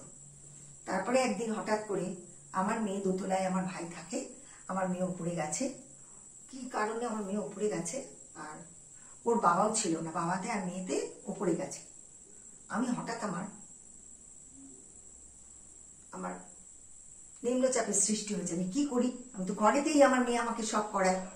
তখন আমি ভাবলাম, আমাকে তো আমার মেয়েকে ডাক্তার বলে গেছে উঠে দাঁড় করাতে, নইলে কিন্তু তোর মার চামড়া কুচকে যাবে। আমার মেয়ে আমাকে শাসন করতো, তুমি উঠে দাঁড়াও, দাঁড়িয়ে বাবা আর আমি এক পাশে রয়েছি, তুমি চেয়ার ধরে ধরে হাঁটো, নাহলে কিন্তু তোমার চামড়া কুচকে যাবে, আর তুমি যদি কথা না শোনো মা, তাহলে আমি তোমাকে ফেলে দিয়ে চলে যাব। আর আমার মা কান্নাকাটি শুনতো, আমার মার তো পা পড়ে গেছিল, মা তো একতলায় নামতে পারতো না। আমার মা বলতো, কে এত কাঁদছে, কতদিন হয়ে গেছে আমি আমার মেয়েটাকে দেখি না, কোথায় আমার মেয়েটা। আমার মেয়ে বলতো, মা বা দুদুমা, তুমি কি সারা জীবন তোমার মেয়েকে আছে রাখবে? মা তো শ্বশুর বাড়িতে রয়েছে, আমার জেঠুর কাছে। আমার মা বলতো, কেন রে, জেঠুর কাছে আছে কেন? বললো, জেঠু বলেছে জেঠুর কাছে থাকতে, তাই জেঠুর কাছে আছে। আমার স্বামী যদি ওপরে উঠতো, আমার স্বামী বলতো, আমি উঠবো না ওপরে, মাকে আমি মিথ্যা কথা বলতে পারবো না। অভিনয়, একটা কথা শোনো। কি মা, আমার মেয়েটাকে দেখতে পাচ্ছি না কেন? আমার মা গায়ে আমার স্বামী হাত বুলিয়ে দিয়ে বলতো, আছে আছে আছে, দেখবেন দেখবেন দেখবেন। মিথ্যা কথা বলতে পারতো না, সে চলে আসতো, বলতো আমি ওপরে উঠবো না। এইভাবে আমার দিন যায়। তারপরে আমি ওই বিছানায় শুয়ে আছি, কেউ নেই, ওরা আমার আস্তে আস্তে আস্তে আস্তে আস্তে দুদিক ধরে ধরে ধরে ধরে আমি বাথরুম গেছি, বাথরুম করছি, পায়খানা করছি। তখনই আমার মেয়ে উপর থেকে নেমেছে, মা মা তুমি কোথায়, তোমায় ঘরে দেখছি না, তুমি কোথায়? তখন আমি বলছি, বাবু আমি বাথরুমে। হ্যাঁ তুমি একা গেছো বলে আমার মেয়ে চিৎকার করে, ভাই রে ভাই, মা দেখ একা গেছে। সে প্রার্থনা করে সে আমার কাছে এসেছে প্রভু যিশুর জল নিয়ে, এসে আমার ঘরে ছিটিয়ে দিল, শয়তান দূর হয়ে যা, আমার মার জীবন থেকে শয়তান দূর হয়ে যা, আমার সারা শরীরে বুলিয়ে দিল সেই জল। বিশ্বাস করবেন না, আমি আমার পিঠের স্পাইনাল কর্ড থেকে আমার একদম পা পর্যন্ত এতখানি গর্ত হয়ে গেছিল, সেই গর্ত আমার মিলিয়ে গেছে। হাতে এইখান থেকে এত অব্দি আমার হাত পুড়ে গেছিল টিপ হয়ে। সেই হাতের রং দেখুন, বলেছিল আস্তে আস্তে ফিরে আসবে, সেই হাতের রং আস্তে আস্তে আমার ফিরে আসছে। এখানটা আবছা আছে। ঈশ্বরকে ধন্যবাদ দিই আমি প্রভু যিশু আমাকে বাঁচিয়েছেন। আর আমার স্বামী বলতেন, তুমি তো কোনো পাপ করনি, তাই প্রভু যিশু তোমাকে নতুন জন্ম দিলেন, তোর সততা ঈশ্বর তোকে জয় করলেন। সত্যি আমার সততা আমাকে ঈশ্বর জয় করলেন। এইভাবে আমি আমার প্রাণ ফিরে পেয়েছি। তারপর 14 সালে আমার তো টান ধরতো, আমার মেয়ে শ্বশুর বাড়ির সবাই এলো, এসে বলল, দিদি আমরা আপনার মেয়েকে নিতে চাই। তখন আমি উঠতে পারি, উঠতে হাঁটতে পারি, আমার মেয়ে যখন বলল, ওরা এলো, আমি আমার মেয়েকে বললাম, তোমার কি মত বা? বললো, মা ওরা সবসময় আমাকে বলছে এবার তুই চলে আয় আমাদের ঘরে, আমাদের জিনিস আমাদের ঘরে আয়, তুই পড়, তুই চাকরি কর, তুই যা খুশি কর। তখন আমার দিদি বলল, মনু তুমি থাকতে থাকতে 4 হাত তুমি এক করে দাও, হঠাৎ কখন কার কি হয় কেউ বলতে পারে না, তুমি এক করে দাও মনু। আমি আমার দিদির কথাটা একটু বেশি মানি, বড় বলল। দিদি যখন বলল, তারপর আমি আমার স্বামীকে বললাম, আমার স্বামী বলল, আমারও তাই ইচ্ছা যে মেয়েকে আমরা 4 হাত এক করে দিই। মেয়ে তো তোমাকে সুস্থ করে দিল মিতা। যাই হোক, তারপর ঠিকঠাক হলো। আমার পেছনে আমার স্বামী প্রচুর খরচা করেছে, কিভাবে বিয়ে দেবো এখন। যাই হোক, প্রভু যিশু এমন ভাবে যোগাযোগ সব চতুর্দিক দিয়ে করে দিল। আমার স্বামী যেখানে চাকরি করে সেখান থেকে প্রচুর টাকা লোন নিল। আমার তো গয়না ছিল সব, আমি গয়না সব আমার দিদি আমার থেকে নিয়ে নিয়েছিল, নিয়ে দিদি রেখে দিয়েছিল যে এই গয়না প্রাপ্য তোমার মেয়ে। দিদি আমাকেও পড়তে দিত না, নিজেও পড়তো না, দিদি লকারে ঢুকিয়ে রেখে দিয়েছিল। সেই মেয়ের বিয়ের সময় আমার দিদি সেই সব গয়না বার করে দিল, এমনকি আমার জামাইয়ের আংটিটা পর্যন্ত। এরকম করে দিন যাচ্ছে। তারপর আমার মেয়ের খুব এত সুন্দর করে আমার মেয়ের বিয়ে হয়েছে, আমি ভাবতে পারিনি আমি এইভাবে মেয়ের বিয়ে দেব। একটা করে একটা জীবনে আমার ঈশ্বর আমার কাজ করলো। 14 সালে যখন আমার মেয়ের বিয়ে হলো, জানুয়ারি মাসের 23শে জানুয়ারি আমার মেয়ের বিবাহ হলো। আর জানুয়ারি, ফেব্রুয়ারি, মার্চ, এপ্রিল মাসে আমার দিদির, না মে মাসে বোধ হয়, হ্যাঁ মে মাসে আমার দিদির ছেলে বিয়ে ঠিক হলো। তখন দিদিরা বাপ্তিস্ম নেবে, দিদিরা নিয়ে গেল আমাকে সঙ্গে করে, ওরা পুরো ফ্যামিলি গেল। তখন ওরা বাপ্তিস্ম নিল যখন, তখন আমার বড় ছেলে মানে দিদির ছেলে আমার মা বলে, ও মা তুমি, আমরা সব, ও সবসময় বলতো মা আমার বোন আমাদের ফ্যামিলি। যাই হোক, তখন আমার বড় ছেলে আর আমার দিদি সমানে বলছে, তুই ঈশ্বরকে গ্রহণ করে নে তো, কখন তোর বর নেবে না নেবে তুই নে। আমি বললাম না, আমি নেব না, আমার প্রতিজ্ঞা আমি আমার স্বামীকে নিয়ে ঈশ্বরকে গ্রহণ করব। আমাদের যে পাস্টার ছিলেন তার কাছে আমি খুব কেঁদেছিলাম। পাস্টার বললেন, আমি বলছি তুমি তোমার স্বামীকে নিয়েই নেবে, তুমি নিও না। 14 সালে আমার দিদিরা নিয়ে নিল। এবার আমার স্বামী ভীষণ এগেনস্টে, সে কিছুতেই প্রভুকে মানতে পারছে না। আমি একটু একটু করে তাকে বলতাম, আচ্ছা তোমার স্ত্রী যে যায় রবিবার রবিবার কোথায় যায়, কি আলোচনা হয়, কি পরিবেশে মেশে, তোমার একটু দেখতে ইচ্ছা করে না?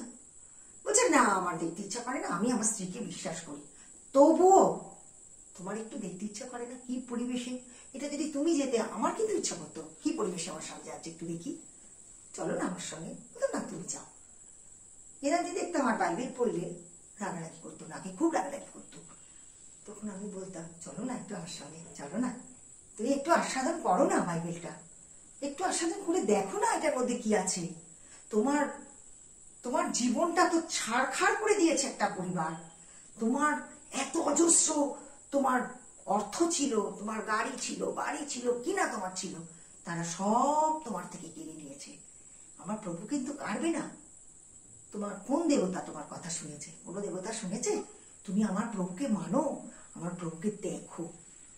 হঠাৎ করে আমি একদিন জামা কাপড় পরছি, আমাকে বলল, রবিবার প্রার্থনায় যাব, আমি তোমার সঙ্গে যাব। ভাবলাম হ্যাঁ চলো, আমার খুব আনন্দ হলো। প্রার্থনায় যেত, সেখানে গিয়ে সে পাস্টারের সঙ্গে, প্রচারকের সঙ্গে, আমার জামাইবাবুর সঙ্গে খুব তর্কতর্কি করতো প্রভুকে দিয়ে। মানে ও অনেক দেশ বিদেশ খুঁজেছে, ও চার্চেও ঘুরেছে, তবু সে প্রচন্ড তর্কতর্কি করতো। আমি বাড়িতে এসে বলতাম, কেন তুমি তর্কতর্কি করো গো? তুমি তর্কতর্কি করো না, আমার ভালো লাগে না গো। তুমি হেও হলেও আমার ভালো লাগে না। আবার তুমি আমার প্রভুকে তর্ক করে হারিয়ে দেবে আমার বাড়ির লোককে, সেটাও তো আমি মানতে পারছি না গো। প্লিজ তুমি একটু বাইবেল পড়ো, বাইবেলটা পড়ে তুমি আস্বাদন করে দেখো। খালি ওর কানের কাছে এইটা কথা বলতাম। হঠাৎ একদিন আমি দেখি আমার স্বামী ঘরে এসেছি খাবার নিয়ে, দেখছি বাইবেল পড়ছে। আমি বাইবেল পড়তে দেখে আমার এত আনন্দ হলো, আমি খাবারটা সামনে না রেখে সরে গেলাম। খানিকক্ষণ পরে আমি দেখলাম বাইবেলটাকে নিয়ে প্রণাম করে তুলে রাখলো। তখন আমি ঘরে খাবার নিয়ে ঢুকেছি। ভাবলাম, তুমি ঈশ্বরের ধন্যবাদ গো, তুমি বাইবেল পড়ছিলে? বললো, হ্যাঁ, তুমি তো আমাকে বলেছো আস্বাদন করে দেখো। আমি আস্বাদন করে দেখব।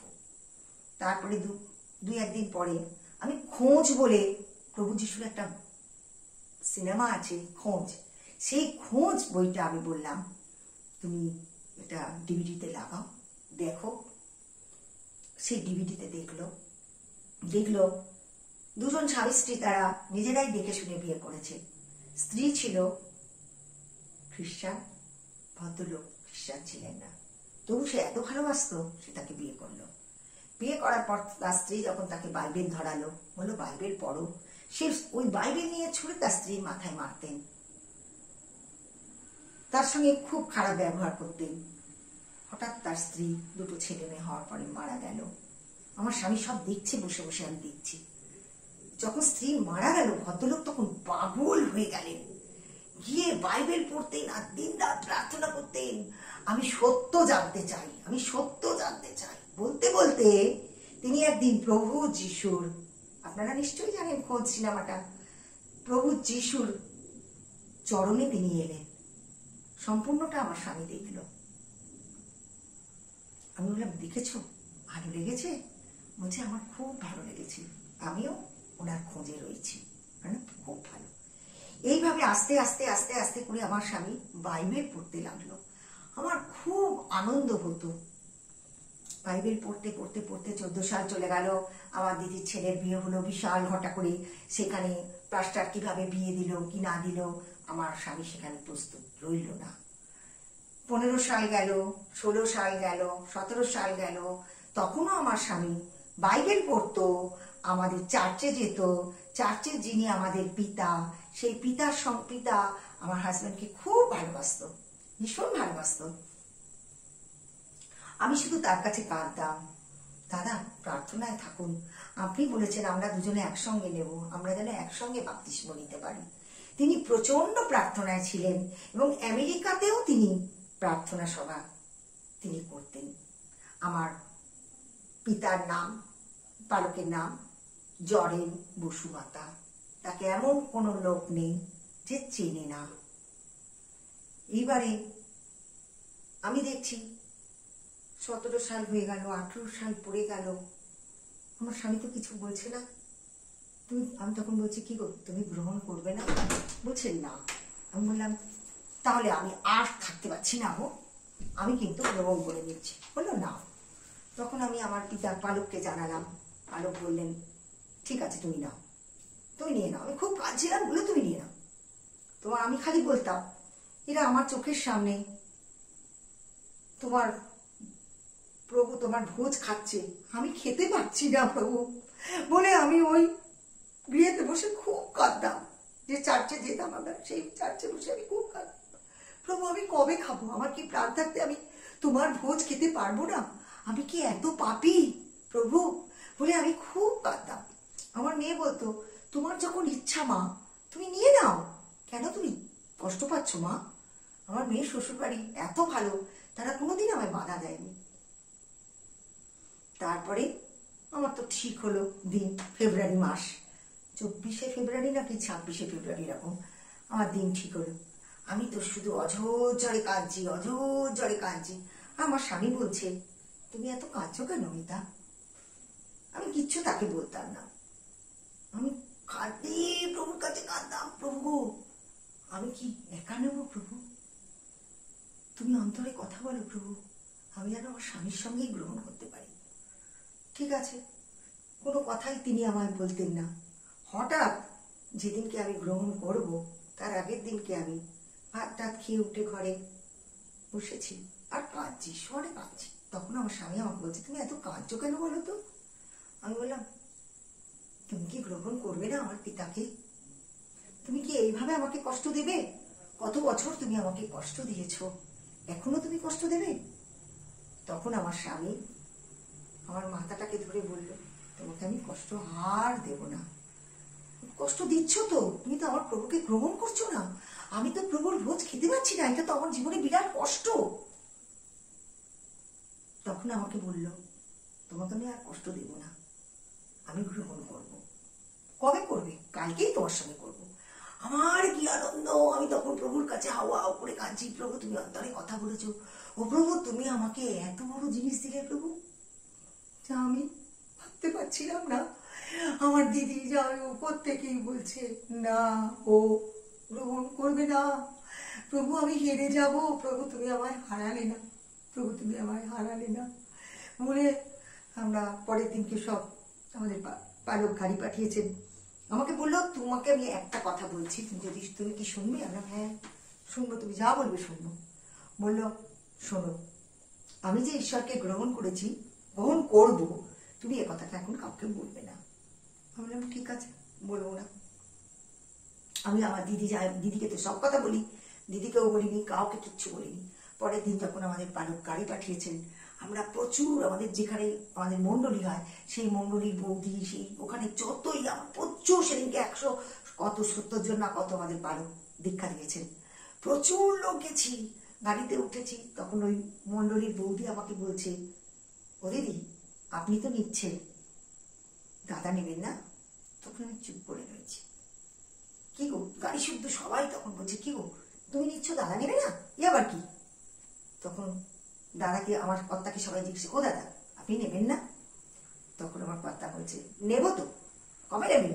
আজকে নেব। হ্যাঁ, ওরা তখন সব আনন্দে হই হই করছে। আমার দিদি তো তার ভগ্নিপতি, তার প্রাণ, সে হই হই করে আনন্দ করে সে বলছে, আজকে রাত্রিরে আমি পার্টি দেবো, আমাদের পালক আসবে, আমাদের প্রচারক আসবে, সবাই আসবে, আমরা একসঙ্গে সবাই মিলে রাত্রিরে খাওয়াবো, যা খরচা সব আমি করবো, কেউ করবে না বলে। তো আমরা গাড়ি থেকে নামলাম।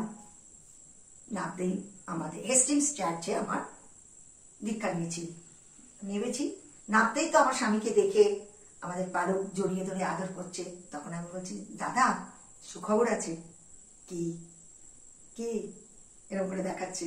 আমি বলছি, হ্যাঁ দাদা, ও বলেছে আজকেই গ্রহণ করবে।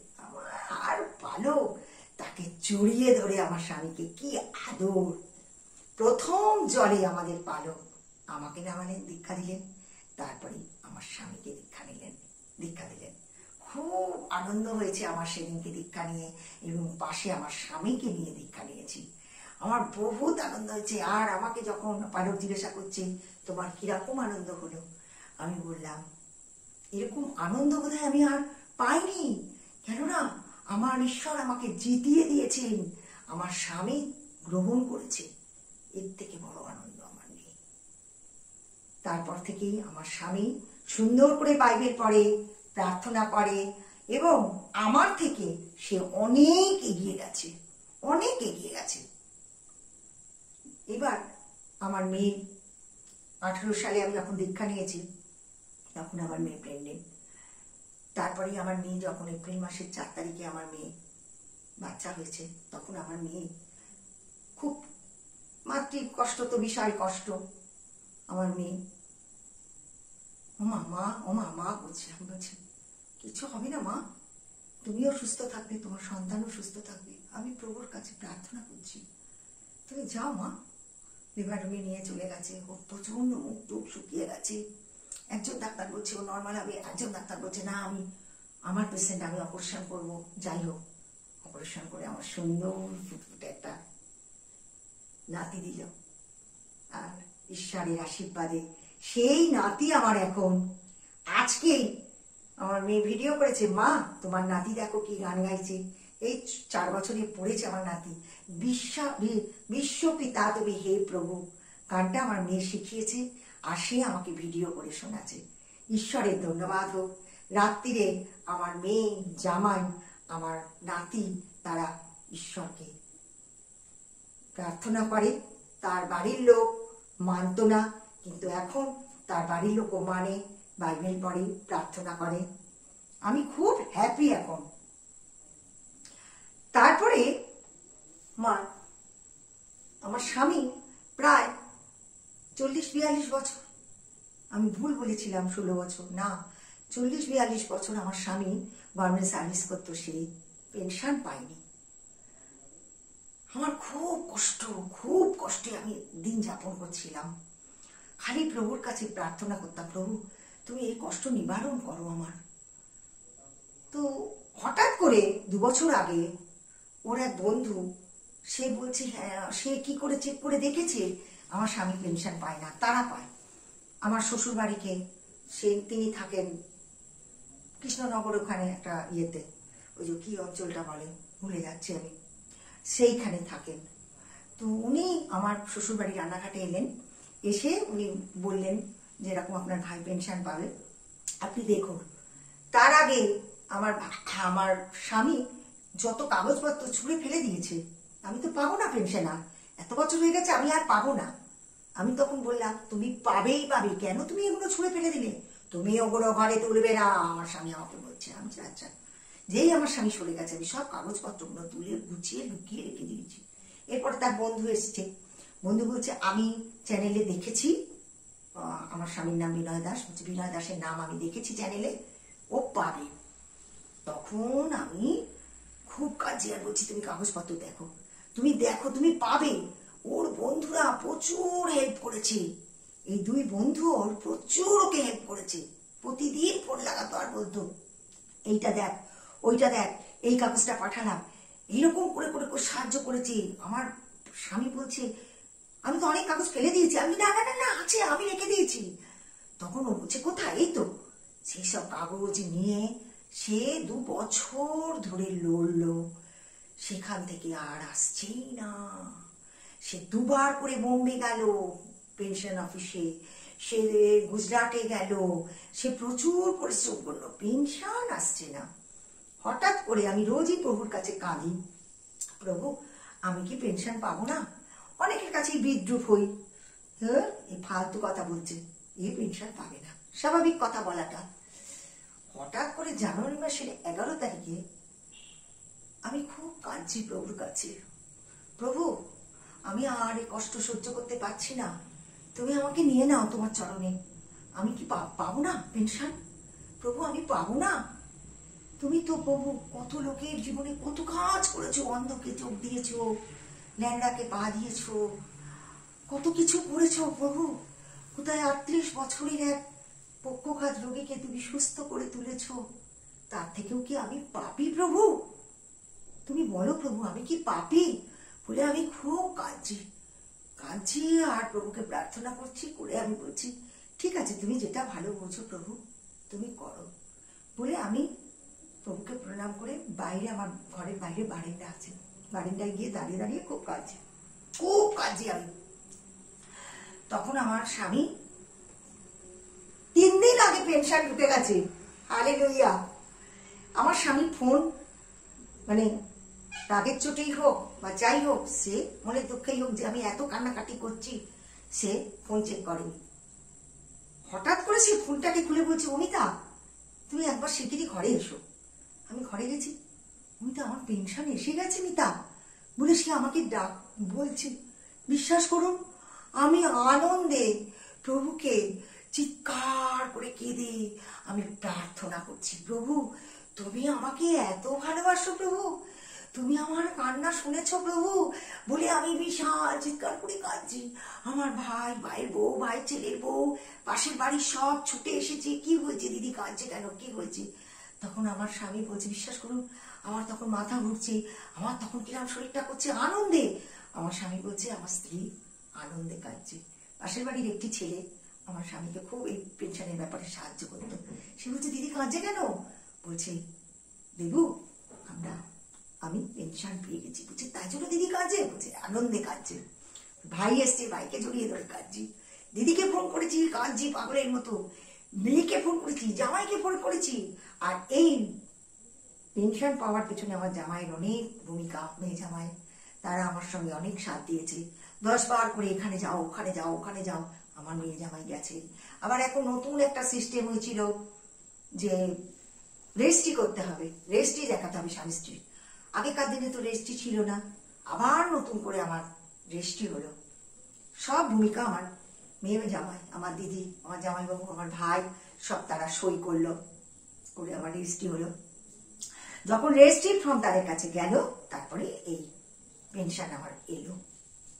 প্রভুর নামে আমার ধন্যবাদ। প্রভু আমার জীবনে এত আনন্দ এনে দিয়েছে, সে আমি কাউকে বলে বোঝাতে পারবো না।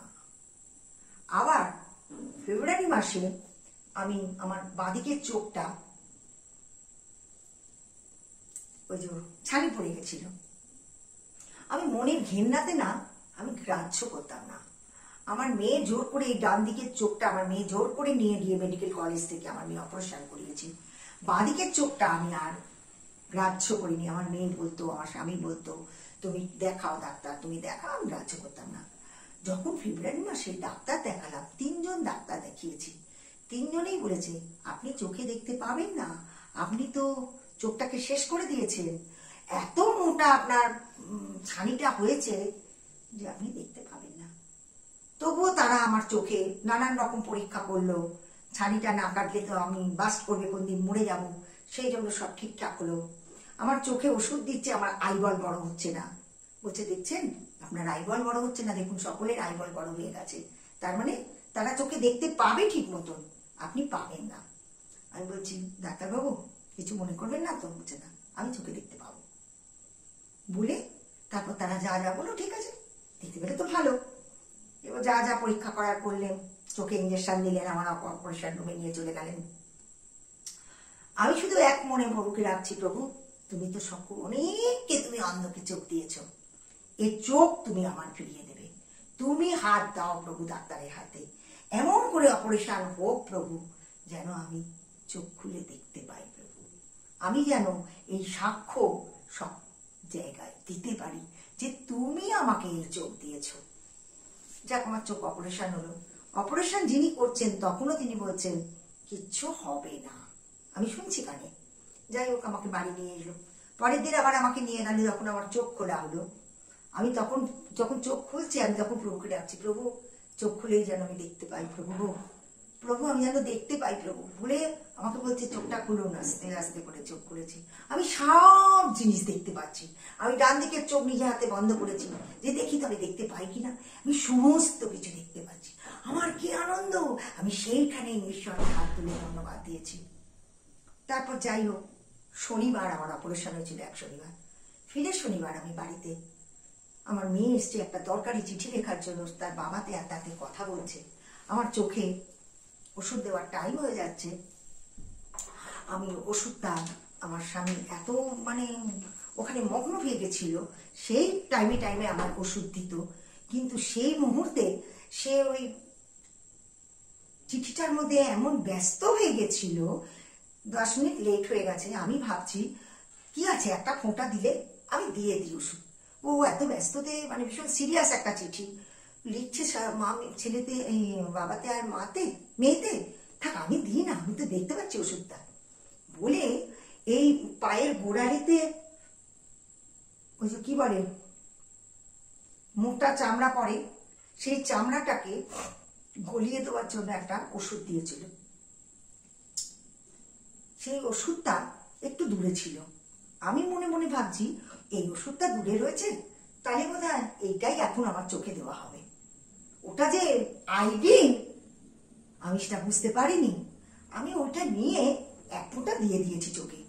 দিতেই আমার জ্বলে গেল বলে আমি চিৎকার করছি। সেইখানে আমার মেয়ে জামাই সব দাঁড়িয়ে আছে, চিৎকার করছি আমি। আমার হুড় করে আমার মেয়ে জামাই চোখে জল দিয়েছে, আমার স্বামী জল দিয়েছে, আমার স্বামী মাথা চাপড়াচ্ছে। এ আমার কি হলো, এ আমার কি হলো! আমার জামাই হাত ধরে টেনে নিয়ে, যেখানে অপারেশন হয়েছে সেই শনিবার, সেদিন থাকবেন ডাক্তার, বলছেন এই মাত্র ডাক্তার বেরিয়ে গেল, কি হবে এবার, আমার তো জ্বলে যাচ্ছে। তারপরে চোখ লাল হয়ে গেছে। আমি বলছি প্রভু, এ চোখ তুমি দিয়েছো, আবার এই চোখের ব্যবস্থা তুমি করে দাও। আমার এ কি হলো প্রভু, আমি এ কি ভুল করলাম! আমার মেয়ে তো সঙ্গে সঙ্গে আমাদের ওখানে একজন মস্ত বড় ডাক্তার চোখের আছেন, তিনি এশিয়ার সব থেকে বড় ডাক্তার, ওনার সঙ্গে কন্ট্রাক্ট করলো। উনি বললেন আমি এক্ষুনি বেরিয়ে যাব, যদি 2 মিনিটের মধ্যে আসতে পারেন। আমার মেয়ে বললো 2 মিনিট কেন, আমি 1 মিনিটের মধ্যে আমার মাকে নিয়ে যাচ্ছি। আইডিন জাতীয় কিছু চোখে ওষুধ দিয়েছে। তখন আমি মাথাটা নিচু করে রয়েছি। নিচু করে থাকলে হবে না মাথা? আপনি বলুন, আপনি এই পায়ে যে শক্ত ইয়েগুলো হয়, কি বলে ওগুলোকে, শক্ত চামড়া গজায় গোড়ালি, এই গোড়ালির নিচেতে, আপনি কি সেই ওষুধ দিয়েছেন? ওষুধটা কোথায় দেখান? আমি তো ভয়চোট ওষুধ নিইনি। আপনি দেখান ওষুধটা। আমি বুঝে গেছি আপনি কি ওষুধ দিয়েছেন। আমি তখন বলছি, হ্যাঁ ডাক্তারবাবু, আমি পায়ের গোড়ালির এর ওষুধটা আমি দিয়েছি। বসুন আপনি। উনি তো কত রকম করে আমার চোখটা দেখলেন, দেখে বললেন, আমি এখনই কিছু বলতে পারবো না, আমি 3 দিন সময় নেব, 3 দিন পরে আপনি আসবেন, তখন আমি বলবো আপনার চোখের অবস্থা কি। বলে উনি তো অনেক রকম ওষুধ দিলেন, খাওয়ার ওষুধ, চোখে দেওয়ার ওষুধ, ঘন্টায় ঘন্টায় আমায় এই ওষুধগুলো আপনি দেবেন। বলে উনি তো আমাকে বললেন, জানেন আপনার কি হয়েছে? বললাম, কি হয়েছে ডাক্তারবাবু? বললাম, বলুন না ডাক্তারবাবু। বলছে, আপনার কপাল ভালো, তাই আপনার লেন্সের মধ্যে ফোঁটাটা পড়েনি, আপনার এই কোণের দিকে পড়েছে। আমি, হ্যাঁ ডাক্তারবাবু আপনি ঠিক বলেছেন, আমার কোণের দিকে পড়েছে। বলছে, আপনার চামড়াটাকে উনি মানে ওই ওষুধটা পুড়িয়ে এই ভেতর দিকে আপনার সেই ওষুধে জ্বালিয়ে দিয়েছে। এতটা, আমি আয়না দিয়ে দেখছি, চোখটাকে তুলে দিয়েছেন, এতটা চামড়া আমার গোল মতন উঠে গেছে। বলছে, দেখছেন কি চোখের পরিস্থিতি করেছেন? আমি বলতে পারছি না কিছু, আপনি বাড়ি গিয়ে স্যাট স্যাট করে এই ওষুধগুলো দিতে থাকুন। আমার মেয়ে তো বাড়িতে নিয়ে এলো। আমার জামাই তো রেগে অস্থি, তোমরা আমার মাকে ধ্যান দাওনি। ভীষণ ভালোবাসে আমার জামাই আমার। বলছে না, আমি বলছি না গো দীপ, দোষটা আমার, ওরা আর্জেন্ট একটা চিঠি লিখছিল, 10 মিনিট দেরি হলে কি ক্ষতি হতো, কিন্তু আমি অধৈর্য হয়েছি। যাই হোক, 3 দিন পর যখন আমার মেয়ে আমাকে নিয়ে গেল, এ তো আমার স্বামী তো সমানে ঘন্টায় ঘন্টায় ওষুধ দিচ্ছে। তারপরে আমার মেয়ে সমানে ফোন করছে, জামাই ফোন করছে। তারপর যখন 3 দিন পর আমাকে নিয়ে গেল, তখন আমি ডাক্তার আমায় তখন নানান রকম পরীক্ষা করছে, চোখে কম্পিউটারে পরীক্ষা করছে, নানান রকম ভাবে পরীক্ষা করছে। করতে করতে আমাকে বলছে, আপনি বলুন, আপনি দেখতে পাচ্ছেন? চতুর্দিক আমি দেখতে পাচ্ছি। আমি প্রভুকে প্রার্থনা করছি, না প্রভু যেন আমাকে ডাক্তার বলেন যে আমি দেখতে পাবো। আমি দেখতে পাচ্ছি, সব দেখতে পাচ্ছি, হাত চোখটা চাপা দিয়ে আমি সব দেখতে পাচ্ছি। উনি বললেন, এই যাত্রায় আপনি বেঁচে গেলেন, তবুও আমি আপনাকে আবার দিন 15 পরে আমি আপনাকে আবার দেখব। আবার গেলাম, উনি বললেন আপনার চোখ ওকে। প্রভু ধন্যবাদ দিই যে আমি 2 বার মরে যেত বেঁচে গেছি। এই বাঁচা আমার প্রভু যিশু আমাকে বাঁচিয়েছেন। হালেলুয়া, হালেলুয়া, জয় যিশু। আমি জানি প্রভু যিশুকে আমি যখনই ডেকেছি, যখনই কোনো সমস্যায় পড়েছি, উনি আমার সাড়া দিয়েছেন। এখন বর্তমানে আপনার স্বামী আপনাকে ভালোবাসে? প্রচন্ড, মিথ্যা কথা বলতে পারবো না। সেই পরিবার পরিস্থিতিটা সে এমন তৈরি করে দিত, আমার স্বামী আমার কাছে আসতে গেলেও তাকে আসতে দিত। আচ্ছা, মানে একটা অন্য পরিবারের জন্যই আপনার স্বামী স্ত্রীর মধ্যে আমার স্বামী স্ত্রীর মধ্যে বিচ্ছে। আমার স্বামী ভালোবাসতো না, এটা আমি মিথ্যে কথা বলতে পারবো। বুঝতে পারছো? তার মানে আপনার স্বামী আপনাকে খুবই ভালোবাসতেন। হ্যাঁ, কিন্তু আমার স্বামীর সঙ্গে আমি এমন একটা পরিবারেতে করেছি যে মানে থাকতাম, তারা আমাকে প্রচন্ড কষ্ট দিয়েছে, আমাকে দিয়েছে, আমার সন্তানকে দিয়েছে। তার মানে পরিস্থিতি আপনার এরকম হয়েছিল, এমন একটা সময় এসেছিল মানে স্বামী সন্তান আপনজন বলতে এক প্রকার সবাই দূরে ছিল, সব আমার আপনজন অনেক দূরে, কিন্তু কলকাতায়, কিন্তু একমাত্র প্রভু যিশুই আপনার আশা আমাকে বাঁচিয়েছে। তিনি আপনার সাহায্য করেছেন 100 বার।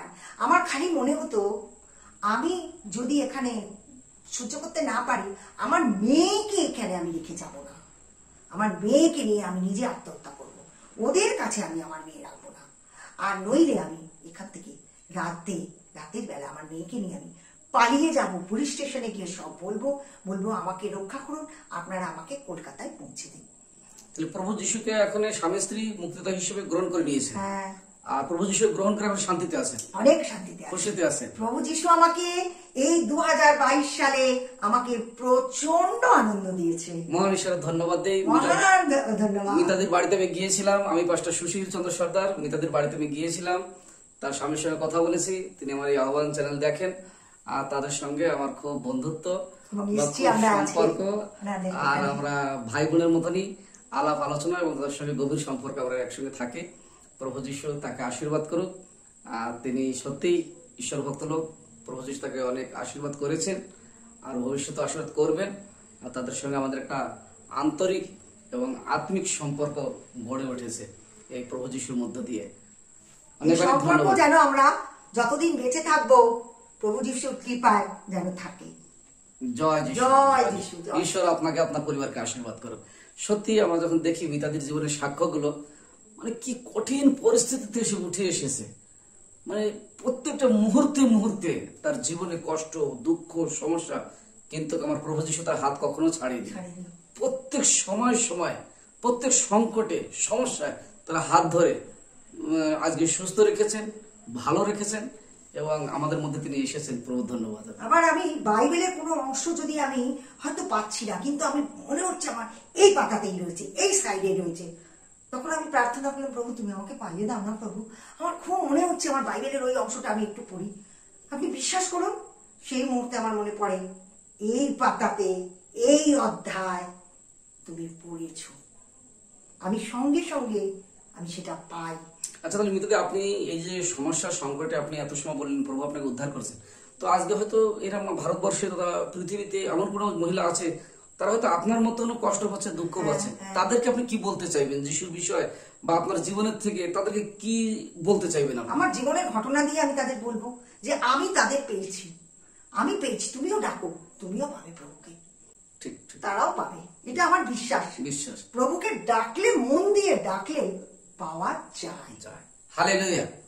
এই সাক্ষ্য প্রভু আমাদের সকলকে আশীর্বাদ করুন। জয় যিশু। জয় যিশু। জয় যিশু। হালেলুয়া। হালেলুয়া। হ্যাঁ, আমার নাম মিতা দাস। আমি বাঙালি পরিবারের মেয়ে এবং বাঙালি পরিবারেরই বউ। আমার জীবনে অনেক সাক্ষ্য আছে। সাক্ষ্য হলো, আমার 89 সালে আমার বিবাহ হয় এবং আমি অনেক দূর অরঙ্গবাদে, বম্বের কাছে অরঙ্গবাদে আমি আমার স্বামীর সঙ্গে চলে যাই। সেইখানে গিয়ে ভালোভাবেই কিছুদিন ছিলাম। তারপরে পারিবারিক যেটা হয়, একটা অশান্তি সারাক্ষণ আমাকে ঘিরে হতো। আমি ভীষণ ভয়ে ভয়ে থাকতাম। আমি একাকিত্ব মনে করতাম। আমার স্বামীর ওখানে বিরাট বড় ফ্যাক্টরি ছিল, সে সকাল 7টায় যেত, রাত্রি 8টা 9টায় বাড়ি আসতো। আমি ভীষণ একাকিত্ব হয়েছিলাম। হ্যাঁ, আমি সারাক্ষণ বারান্দায় দাঁড়াতাম, কাঁদতাম, যেন আমার ফাঁকা ফাঁকা লাগতো। তা যাই হোক, আমার স্বামী খুব ইচ্ছে হলো, দেখো মিতা, আমাদের তো বয়স ছোট্ট এমন কিছু নয়, আমরা যেন একটা তাড়াতাড়ি সন্তান নিই। সন্তান নিলাম, সন্তান হলো। 91 সালে আমার মেয়ে হলো। আমাকে বাপের বাড়িতে আমার ভাই এসে নিয়ে গেল, সেখানে আমার সন্তান হলো। সে আমার সন্তান খুবই সুন্দর সন্তান ঈশ্বর প্রভু যিশু আমাকে দিয়েছেন। এবার যখন সন্তান আমার হচ্ছে, আমার যখন পেন উঠেছে, তখন আমাকে হসপিটালে ভর্তি করা হলো। কিন্তু আমার অবস্থা খুব খারাপ ছিল, অবস্থা খুব খারাপ। আমার দিদি পাগলের মতো করে কাঁদছে, সেখানে আমার স্বামী নেই। আমার জামাইবাবু বন্ডে সই করে দিয়েছে, একে এই হসপিটালে একে রাখা যাবে না, একে অন্য হসপিটালে চেঞ্জ করে দেওয়া হবে। আমার দিদি, তখন আমি প্রভুতে আসিনি, কিন্তু প্রভুকে ভালোবাসতাম। আমার দিদি আমাকে বলল, মনু, তুমি সারাক্ষণ শুধু প্রভু যিশুকে ডাকো আর প্রভুকে বলো যে প্রভু তুমি আমায় পার করো। ও আমার যেমন দিদি, তেমন ও আমাকে ছোট্টবেলা থেকে, ওর কাছে আমি বন্ধু, ও আমার মাতৃ স্নেহ দিয়েছে, ও আমার দিদি, ও আমার বন্ধু। আমার স্বামী, বহু বছর আমার স্বামী বাইরে, সেখানেও সে আমাকে সাথ দিয়েছে। আমি দিদির কথা কোনোদিন ভুলতে পারবো না। মস্ত বড় একটা জায়গায় আমার দিদি আছে। এবার বাচ্চা হওয়ার সময় সবাই ছোটাছুটি করছে, আমার অবস্থা খুব খারাপ। আমাকে যখন লেবার রুমে ঢুকিয়েছে, আমাদের ভিডিও ভালো লাগলে লাইক করুন, নিয়মিত ভিডিও পেতে সাবস্ক্রাইব করুন, সবার আগে ভিডিও পেতে বেল আইকনে ক্লিক করতে ভুলবেন না।